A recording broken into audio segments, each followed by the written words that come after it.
Belə bir sual paylaşmışdıq. Qızıl Qönçələr, Bahar, Gələcək Gün.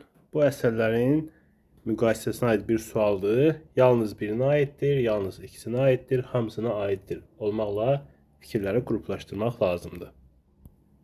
Kim sualı görməyibsə, əvvəlcə videonu saxlayaraq baxsın suala, daha sonra keçək bizim izaha və cavaba. Birinci fikir belədir. Gecə çöldə qalan uşağın meyidini səhəri gün tapırlar. Baharda var bu.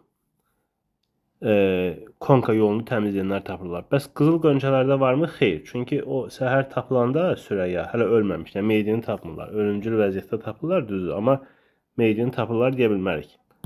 Gələcək gündə yoxdur. Deməli, bir yalnız birinə aiddir. Ona görə 1-ə yazırıq 1. Keçək 2-yə. Cənubi Azərbaycan həyatındandır. Bu əsərlərin hər üçü Cənubi Azərbaycan həyatındandır. Ona görə 2 gedir bu üçüncüyə. Keçək 3-ə. Kirayə pulu ilə bağlı yalan danışan müsbət obraza rast gəlinir.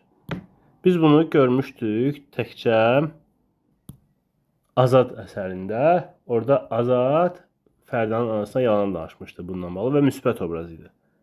Azad əsəri varmı burada? Yoxdur. Deməli biz 3-ü heç yerə yaza bilmirik.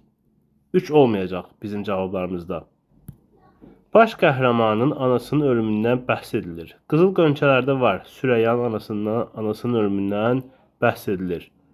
Bahar hissəsində anasının ölümündən danışılmır. Gələcək gündə də var. Firudun həm atasının, həm anasının ölümünə toxunulur. Deməli ikisinə aiddir. 4. Hara gedir? İkinciyə.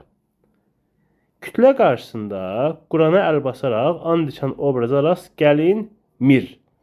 Gələcək gündə var Musa kişi. Yəni gəlinir olsaydı gərək C-ni seçərdik, yəni birinə aiddir. Amma gəlinmir dediyinə görə gələcək gündən başqa o bir əsərləri seçirik, yəni 2 dənəsini. Gəlinmir 2 əsər aiddir, bu da gedir 2-yə. Düzgün cavab belə oldu. 1-ə 1, 2-yə 4, 5, 3-ə 2. O da hardadır? C variantında.